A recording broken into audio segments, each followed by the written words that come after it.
आज हम लोगों ने डिसाइड किया है कि अंकिता कांड को 1 साल हो गया है। 1 साल में अभी तक हमारी सरकार ने कोई भी इस पर निर्णय नहीं लिया।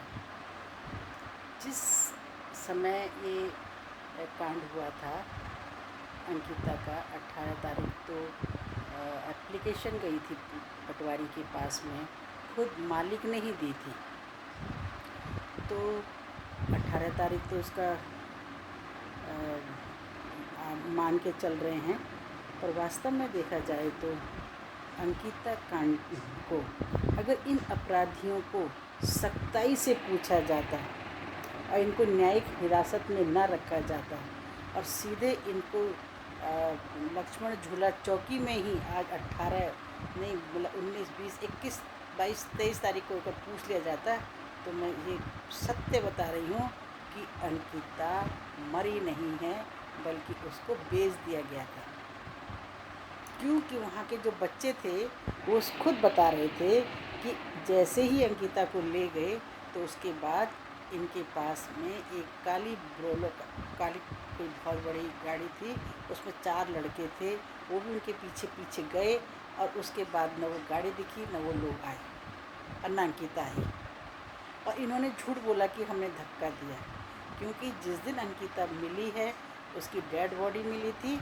उस दिन अंकिता की डेड बॉडी ऐसे नहीं लग रही थी कि ये 4-5 दिन से पानी में रही होगी, बल्कि उसके माँ बाप ने भी कहा कि उनको भी विश्वास था कि हमारी बेटी अभी नहीं मर सकती है, क्योंकि अपनी बेटी पे माँ बाप को जितना विश्वास होता है उतना किसी को नहीं होता है। पर ये छल और कपट के द्वारा जो यहाँ पर कार्यक्रम जो इन्होंने इतना बड़ा प्रायोजन अब किया है, उसके लिए हमें दुख है। और हम अभी मेरा तो विश्वास बिल्कुल आत्मा से, जब वहाँ पर इसकी डेड बॉडी देखी जा रही थी तो उसमें यही कहा गया कि ये अंकिता की नहीं है। मैंने उसके पिता से भी पूछा कि अरे मेरे को भाई बताना वो उसकी किसकी थी वो बॉडी। कह रही दीदी बलमिंद और कपड़ा पहचाननी बस, पर वो मोटी मोटी हुई चाहे भी गिच्चू बिच्चू मतलब जैसे और थे वो भी उसको ख़राब कर रखे थे और उसका थोड़ा सा शरीर में कहीं कहीं थे घाव, बस और कुछ नहीं था। और मेरे का बेटे ने कैसे पहचाना, उसने वो लौंग से पहचाना। तो ये पहचान नहीं होती है। उसके डीएनए का भी जो था वो मतलब भेजा गया, क्या मतलब ये सब साजिश की गई। और इस तरह से जैसे मतलब देख रहे हैं, देश में भी देख रहे हैं कि अगर देश में भी ऐसे कांड हो रहे हैं तो बीजेपी अपने लोगों को बचाने में लगी हुई है। उन्हें न उत्तराखंड की बेटी से मतलब है, ना उन्हें अंकिता से, ना उन्हें किसी किरण नेगी से मतलब है, उन्हें किसी से भी मतलब नहीं है। पर ऐसा एक दिन ज़रूर आएगा जब ये आप सुनेंगे कि अंकिता नहीं मरी है।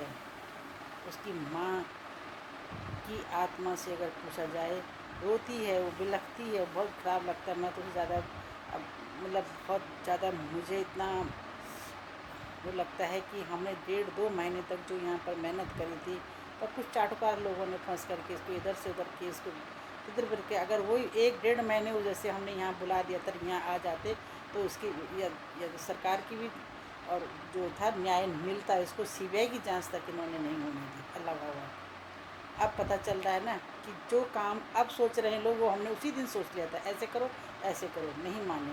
और चलो खैर, अब देर हो गई है। अब सोचेंगे कि इतनी जल्दी न्याय मिलेगा, तो शायद ये न्याय इतनी जल्दी नहीं मिलेगा। क्यों कि जो व्यक्ति उस केस को, तत्काल केस को इतना बुलडोजर चला करके, उतने सबूत मिटा करके, उतने सारे उन बच्चों को जो वहाँ पे थे उनको हटा दिए गए और इस तरह से अपने उसमें आग लगा दी गई, तो ये क्या चीज़ दर्शाती है। ये अंकिता के कांड के साथ न जाने कितने कांड हुए थे जो उनको मिटाने की कोशिश की गई थी। तो मैं 18 तारीख ना श्रद्धांजलि नहीं दूंगी, क्योंकि उस बिटिया के अभी जब तक सत्यापित सरकार और कोर्ट में नहीं हो जाता है, अपराधी जब तक उसको स्वीकार नहीं कर ले, ऐसे तो उसने आदमी कह दे कि भाई हाँ भाई हमने पानी में गिरा दी, पानी में नहीं गिराई गई थी। तो ठीक है, हम जब तक कोर्ट से इसका निर्णय नहीं निकलेगा हम श्रद्धांजलि भी नहीं देंगे। और जब तक कोर्ट से इसको न्याय नहीं मिलेगा अंकिता को, तब तक हम अंकिता के माता पिता को भी तभी हम लोग मिलेंगे जब उनको न्याय मिलेगा। उससे पहले हमें मिलके उनको रुला करके, लोग तो उनके सामने जा रहे हैं, फ़ोटो खिंचा रहे हैं, रुला रहे हैं उसको, क्यों? अरे न्याय मांगो ना। 2 धरने पर प्रदर्शन कर रहे हैं। जब हमने धरना प्रदर्शन किया तो उस समय भी कुछ ऐसे ऐसे साथ के लोग थे, उन्होंने कहा कि अरे क्यों कर रहे हो धरना प्रदर्शन। फिर उनको हमने कहा कोर्टदार की उसमें प्रारंभिक स्टार्ट करते हैं, कागज़ मंगवा दिए, नैनीताल ले गए। जब नैनीताल क्यों जा रहे हैं उनसे पूछा गया कि हमको जो है जज ने बुलाया है। हमने जज से वहाँ किसी से पूछवाया, उन्होंने कहा हमने तो नहीं बुलाया था। तो इस तरह से जो इस केस को सरकार ने कुछ लोगों को इन्वॉल्व करके इधर से उधर अल्टा पलटी कर करके उन बेचारे दोनों जीव प्राणियों को इतना परेशान किया है। अब हम उस दिन से चुप थे, क्यों कि सच जब बोलता है तो झूठ बिलबिला जाता है, और जब झूठ बिलबिलाया तो हम सत्य होकर चुप हो गए। और आज बुरा लगता है, 1 साल हो गया, न्याय नहीं मिला। उस न्याय के लिए तड़प रही है उसकी माँ, उसके पिताजी, उसके भाई और हम सारे गांव वाले।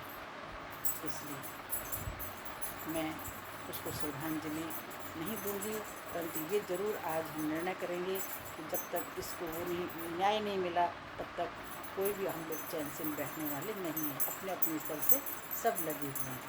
तो आओ फिर से हम सबको यही संदेश देंगे कि आप अंकिता के लिए न्याय मांगें और उसका खोज खबर भी करें कि उसको किस गाड़ी में कहाँ ले जाया गया था, कैसे किया गया था, कैसे उसको कहाँ पर उन लोगों को पकड़े, तो सब सत्य निकल जाएगा। एक कड़ी नहीं, इसमें कई कड़ियाँ जुड़ी हुई हैं, ऊपर से नीचे तक सारे लोग जो है इसमें इन्वॉल्व हैं।